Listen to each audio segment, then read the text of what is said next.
ఆంధ్రప్రదేశ్ మరియు తెలంగాణ ప్రభుత్వ పథకాలైన ఉద్యోగ సమాచారమైన ఏది ఉన్నా ఉన్నది ఉన్నట్టుగా నేను ఈ పవన్ టాక్స్ తెలుగు ఛానల్ ద్వారా మీకైతే తెలియజేస్తూ ఉన్నానండి.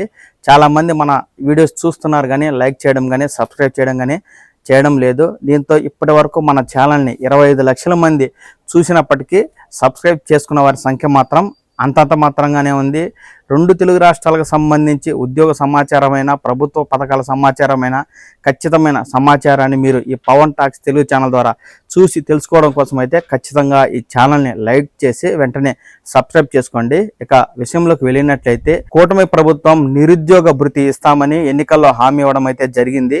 అయితే తాజాగా వేద విద్యను అభ్యసించి 18 సంవత్సరాలు వయస్సు నిండినటువంటి బ్రాహ్మణ యువతకు 3,000 రూపాయల నిరుద్యోగ భృతి ఇవ్వడం కోసం అయితే తాజాగా ప్రభుత్వం దరఖాస్తులను ఆహ్వానిస్తూ ఉంది. ఈ మేరకు అన్ని జిల్లాల్లోనూ దేవాదాయ ధర్మాదాయ శాఖ అధికారులు అయితే ఈ దరఖాస్తులను ఆహ్వానిస్తూ ఈ మేరకు నోటిఫికేషన్ అయితే విడుదల చేయడం జరిగింది. మనకు అన్ని న్యూస్ పేపర్లోనూ ఈ యొక్క జిల్లా ఎడిషన్ లో నిరుద్యోగ భృతి 3,000 రూపాయలు దరఖాస్తు చేసుకోవాలి అంటూ ప్రకటన అయితే రావడం జరిగింది. ఎవరైతే 18 సంవత్సరాలు నిండిన బ్రాహ్మణ యువకులు వేద విద్యను అభ్యసించినట్లయితే ఇలాంటి వారు ఈ 3,000 రూపాయల నిరుద్యోగ భృతికి దరఖాస్తు చేసుకోవాలి. అయితే నిరుద్యోగులు మాత్రమే ఈ నిరుద్యోగ భృతికి దరఖాస్తు చేసుకోవాలండి.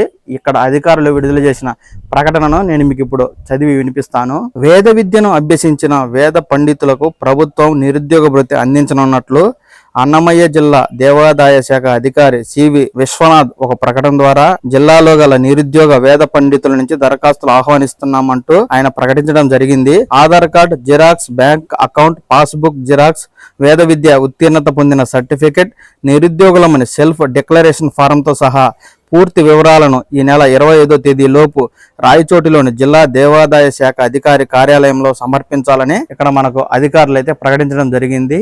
ఈ మేరకు ఈ పత్రాలు తీసుకుని అన్ని జిల్లాల్లోని వేద విద్యను అభ్యసించిన నిరుద్యోగ యువత ఉద్యోగం చేయడం లేదంటూ సెల్ఫ్ డిక్లరేషన్ రాసి మీ జిల్లాలోని దేవాదాయ శాఖ కార్యాలయాల్లో అయితే నిరుద్యోగ భృతి 3,000 రూపాయలు ఇవ్వాలి అంటూ మీరైతే దరఖాస్తు చేసుకోండి. ఈ తెలుగు రాష్ట్రాలకు సంబంధించి ప్రభుత్వ పథకాలైనా ఉద్యోగ సమాచారమైనా ఏది ఉన్నా ఉన్నది ఉన్నట్టుగా మీరు ఈ పవన్ టాక్స్ తెలుగు ఛానల్ ద్వారా చూసి తెలుసుకోవడం కోసం ఈ ఛానల్ని వెంటనే లైక్ చేసి సబ్స్క్రైబ్ చేసుకోండి. నమస్కారం.